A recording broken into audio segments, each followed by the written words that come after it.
Good afternoon student, I am Bhuvaneshwari Sahu, assistant professor in Bharti college of दुर्ग।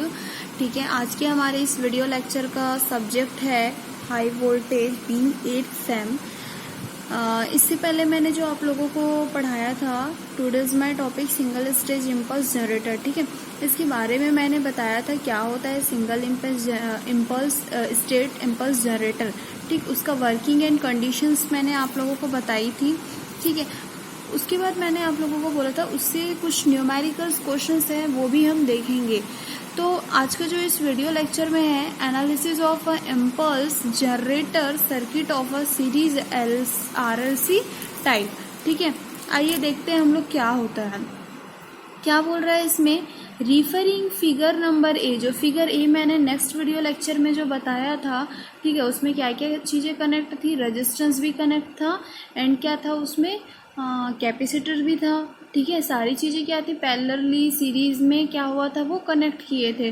तो इसमें क्या बोल रहा है, referring figure A the current through the load resistance R is a given by. जब figure A के through हम क्या करते हैं, करंट जैसे ही क्या होता है मेरा फ्लो होता है, तो करंट के थ्रू मेरा load resistance R is equal to क्या होता है, V इक्वल टू 1/C, है ना, integration of I D T plus R I plus L D I divided by D T, that is equation 1। ठीक है, उसके बाद आपका आता है for with initial condition at T equal to क्या होता है 0, है ना, being I 0 is equal to भी क्या होता है 0 एंड नेट चेंज जैसे ही होता है सर्किट में तो आई इज इक्वल टू क्या होता है D Q divided by D T, that is equation 0। ठीक है, taking a Laplace transform of the above equation, जब हम इसको लाप्लास ट्रांसफॉर्म में करते हैं तो जो हमारा एबव जो इक्वेशन है वो क्या बोलता है v divided by S equal to क्या होता है 1 डिवाइडेड v कैसे है, जो हमने वोल्टेज वहाँ पे अप्लाई किया था। और कभी भी लाप्लास ट्रांसफॉर्म जो रहता है उसमें हम क्या करते हैं s करके हम ऐसा एक इक्वेशन निकालते हैं जो मैंने यहाँ पे लिखा है 1 divided by CS plus R plus LS and I into S। ठीक है, तो क्या हो जाएगा IS जो है मेरा इधर चले जाएगा। ठीक है, और क्या हो जाएगा V इधर आ जाएगा। इसको हम लोग क्या कर दिए, पूरा क्या किए हैं, इसको हम लोग पूरा फॉर्म को हमने इसको चेंज कर दिया। तो 1s² RS एंड क्या हो जाए, अच्छा ये हुआ कैसे, ये देखो, जब हम लोग इसको क्या किए पूरा इसका एलसीएम लेंगे, तो एलसीएम लेके भी हम लोग इसको सॉल्व करेंगे तो आ जाएगा क्या वैल्यू। ऐसे कर सकते हैं क्या हम इसको, देखो कुछ करने का नहीं है, बस इसको क्या IS यहीं रहने देना, इसको लेफ्ट साइड ले जाके आपको क्या करने का है, ट्रांसफ़र करने का है इसको। ठीक है, और उसके बाद आप इसको सॉल्व करें तो जो वोल्टेज के अक्रॉस मेरा रजिस्टर होता है विच चीज़ है, क्या होता है आउटपुट वोल्टेज। ठीक है, वो हम लोग देखते हैं क्या होता है हमारा आउटपुट वोल्टेज। तो जब आप एनालिसिस करेंगे तो ये हमारा V equal to that is equation first ये हमको मिला, और ये क्या है हमारा, इसके बाद जब आउटपुट वोल्टेज हम फाइंड करेंगे तो वो मेरा कौन सा इक्वेशन होगा, इक्वेशन 2। ठीक है, देखो आउटपुट वोल्टेज जो मैंने बताया था, ठीक है, वोल्टेज के अक्रॉस जो मेरा आउटपुट वोल्टेज था वो क्या हुआ यहाँ पे V0 S equal to IS into R, ये क्या हुआ मेरा आउटपुट वोल्टेज हुआ। ठीक है, उसके बाद क्या बोल रहा है ये V output voltage S divided by V बाय L R divided by 1 plus S² plus RS plus L divided by plus LC, जो हमने पहले निकाला था वो। ठीक है, ये आप लोगों ने इससे पहले आपने लाप्लास ट्रांसफॉर्म पढ़ा होगा तो आप लोगों को वहाँ से याद होगा, ये जो इक्वेशन है वो उसके थ्रू आता है। ठीक है, for on over damping condition, जब हम ओवर डैम्पिंग कंडीशन जब देखते हैं अप्लाई करते हैं तो क्या आता है R डिवाइडेड बाय 12 जो रहता है वो स्मॉल देन होता है किससे, 1 डिवाइडेड बाय LC से, and hence roots of the equation जो रहेगा, रूट्स ऑफ इक्वेशन क्या होता है S² प्लस RS, ये जो मैंने बताया है RS plus L divided by LC। ठीक है, तो ये दो इक्वेशन हमको यहाँ से मिल गया, है ना। उसके बाद क्या होता है अल्फ़ा इक्वल टू, हम देखते हैं ये जो S1 है, अल्फ़ा किसके इक्वल है S1 के, जो किसके इक्वल होता है -R divided by 2L plus root over R divided by क्या होता है, 2l का स्क्वायर होता है -1/LC, ठीक है, ये हुआ। एंड बीटा, बीटा को किसके इक्वल मान रहे हैं हम लोग, S2, जो किसके इक्वल होता है -RL। ये एज इट इज़ क्या साइन, बस इसमें क्या हुआ, चेंज हुआ। ये जो मेरा है यहाँ पे ये क्या हो गया, पॉजिटिव हो गया और ये नेगेटिव हो गया, दोनों में डिफरेंस सिर्फ इतना ही है, ठीक। उसके बाद हम जब इस the solution of the equation for V not T is, जब इसको हम सॉल्व किए इक्वेशंस को, तो क्या होता है, V नॉट जो मेरा आउटपुट वोल्टेज होता है वो किसके इक्वल होता है, V डिवाइडेड बाय R2L के, ठीक है। ये कैसे आया, समझ में आया आप लोगों को? ये जो आउटपुट वोल्टेज हमने किया V नॉट टी को, जब हमने सॉल्यूशन जो निकला हमारा V आउटपुट वोल्टेज का जो हम सॉल्यूशन निकालेंगे, ठीक है, तो यहाँ पे वैल्यू को मैंने क्या किया है, देखा है V डिवाइडेड R2L, ठीक है, और R square 4L - 1/LC divided by 1/2, और ये क्या हो गया मेरा, expansion alpha T minus expansion beta T, है ना। उसके बाद क्या होता है, V not T, that is a equation V not expansion minus alpha T minus expansion minus beta T. हम लोग जब ट्रांसफॉर्म में जब इसको चेंज करते थे तो हम इसको क्या करते थे, हमको एक इक्वेशन लाना होता था, तो उस इक्वेशन को लाने के लिए हम लोग क्या करते थे, V not divided T, V not equal to expansion minus alpha T minus expansion beta, मतलब अल्फा और बीटा करके हम क्या करते थे, उसको दो टर्म में हम लोग उसको डिवाइड करते थे, ठीक है। तो यहाँ तक आप लोगों को समझ में आया ये कैसे हुआ, क्या हुआ, कैसे हमने इसको सॉल्व किया।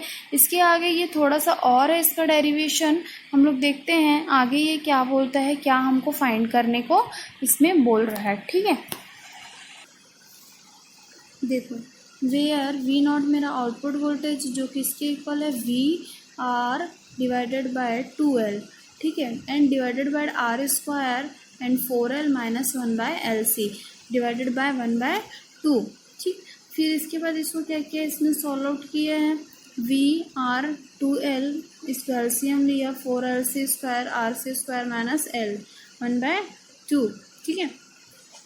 तो क्या हो गया, ये V नॉट मेरा आउटपुट वोल्टेज ये निकल गया, है ना। तो सम ऑफ द रूट जो रहता है, हमने क्या लिया, अल्फा और बीटा दो टर्म लिया था, तो alpha plus beta is equal to क्या होगा, -R divided by L, and the product of the root जो रहेगा वो क्या होगा, अल्फा इंटू बीटा जो रहेगा वो इक्वल होगा किसके, 1 डिवाइडेड बाय LC के।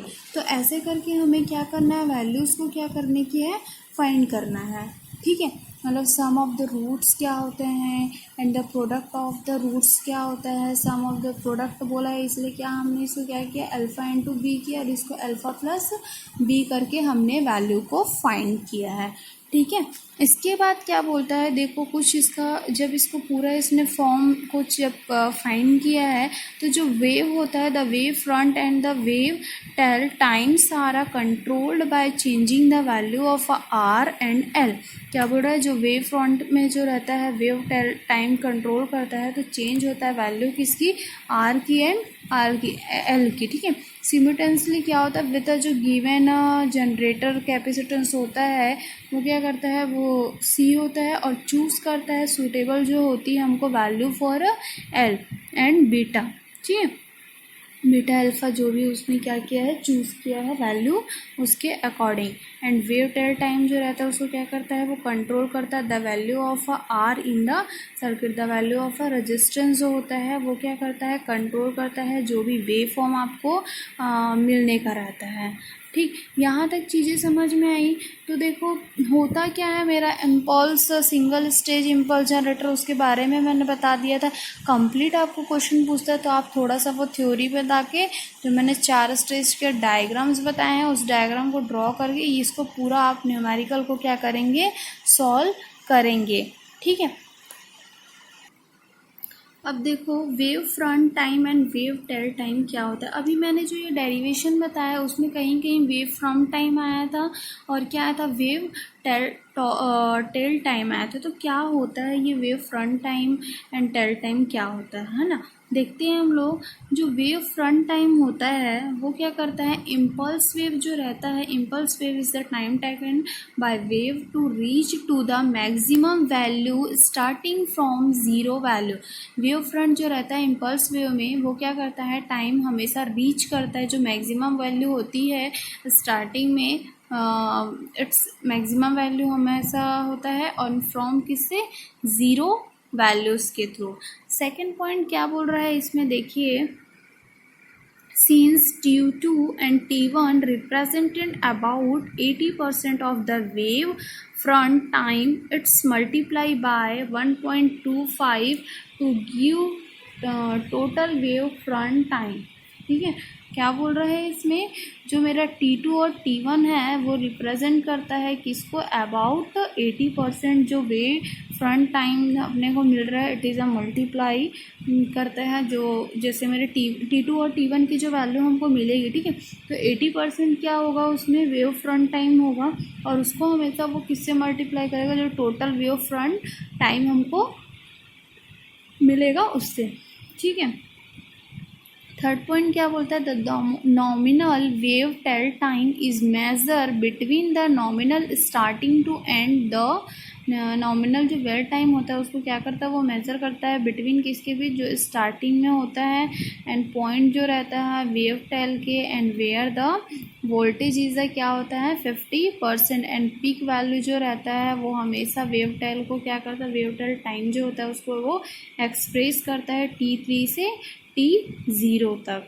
ठीक है, तो ये क्या हुआ, आपको डायरेक्ट इसमें देखो, इसमें क्या होता है ना, इससे रिलेटेड आपको डेफिनेशन भी पूछता है एंड क्या पूछता है, डेफिनेशन भी पूछ सकता है, या तो आप इसको जैसे कि बताएंगे तो उसमें आप कुछ पॉइंट्स भी ऐड कर सकते हो। तो आपको ये चीज़ पता होना चाहिए क्या होता है, ठीक है, कैसे वो ऑपरेट करता है या क्या काम होता है इसका, ये चीज़। ठीक है, जैसे कि मैंने आप लोगों को जो प्रैक्टिकल्स कराए हैं उसमें भी आप लोगों को मैं थ्योरी पहले बता के फिर आप लोगों को प्रैक्टिकल्स के फॉर्म में बताती हूँ। ठीक, आप लोगों को कुछ इम्पोर्टेंस जो फार्मूला जो पूछेंगे वो 5th यूनिट के जो टेस्ट ऑन इंसुलेटर्स है ना, जो यूनिट है हमारा हाई वोल्टेज टेस्टिंग एपरेटर्स जो है ना, उसके कुछ न्यूमेरिकल्स क्वेश्चंस होंगे। वो क्या क्या होंगे, विथ स्टैंड वोल्टेज को डिफाइन कीजिए करके पूछ सकता है। फ्लैश ओवर को बताइए 50% फ्लैश ओवर क्या होता है। ये फ्लैश ओवर आप लोगों को समझ आ रहा होगा क्या होता है, जो descriptive discharge take a place between two electrodes in a gas और liquid over a surface of a solid solution, that is the called flash over. ठीक है, मतलब क्या बोलना चाह रहा है, दो इलेक्ट्रोड्स के बीच गैस हो या लिक्विड हो, उसमें जो सॉलिड इंसुलेशन होता है उसको हम लोग क्या कहते हैं, फ्लैश ओवर कहते हैं, है ना। और 100% जो फ्लैश ओवर वोल्टेज होता है ना, द वोल्टेज हमेशा क्या होता है, फ्लैश ओवर इट्स एप्लीकेशन जो रहता है अंडर स्पेसिफाई करता है किसको, कंडीशन को। कब करता है स्पेसिफाई, जब हम अप्लाई करता है test object specify is a 100% flash over voltages. ठीक, तो इस टाइप से वो क्या करता है, काम करता है। और इसमें अगर आपको क्वेश्चन पूछ सकता है डिस्ट्रक्टिव डिस्चार्ज क्या होता है, तो डिस्ट्रक्टिव जो डिस्चार्ज होता है वो क्या होता है, हमेशा जो discharge through on insulating material subjected to on electrostatic state with break down, है ना, जो रिपचर्स ऑफ द मटेरियल्स, या तो आप इसको ऐसे भी रिप्रेजेंट कर सकते हैं, sudden and large increase in electric current through on a insulating mediums caused by failure of the medium under stress करके। ठीक, तो इस टाइप से आपको क्या करना है, डिफाइन। अगर आपको पूछता है विथ स्टैंड वोल्टेज क्या होता है, तो क्या बताएंगे withstand voltage, the voltage which has to be applied to a test object under specify करता है किसको, कंडीशंस को, withstand a test is called. ठीक है, एंड द जो विथ स्टैंड वोल्टेज होता है वो क्या होता है, अस पर IS 731 या IS 2099 या 1963 उसको उसने शो किया है। ठीक, फ्लैश ओवर क्या होता है ये तो आप लोगों को समझ में आ गया होगा, है ना। तो फ्लैश ओवर का भी आप लोगों को क्या करना है, बताने का है, कैसे होता है, क्या काम करता है, ये सारा चीज़। और इसमें और तो ज़्यादा कुछ नहीं है। सेल्फ रिजॉर्टिंग इंसुलेशंस क्या होते हैं वो भी आप लोगों को बताने का है, तो उसको भी आप लोग क्या कर सकते हैं, डिस्क्राइब कर सकते हैं। तो जो मैंने अभी बताया, with stand voltage flash over, 100% flash over क्या होता है, डिस्चार्ज वोल्टेजेस क्या होता है, डाइलेक्ट्रिक कॉन्स्टेंट्स क्या होते हैं, है ना, एंड थ्री फेज डिस्टेंस क्या होता है, सेल्फ रेजोनेटिंग इंसुलेटर्स इंसुलेशन क्या होता है, इनडायरेक्ट स्ट्रोक ऑफ लाइटनिंग क्या होती है, मैक्सिमम वोल्टेज ग्रेडियंट्स क्या होता है।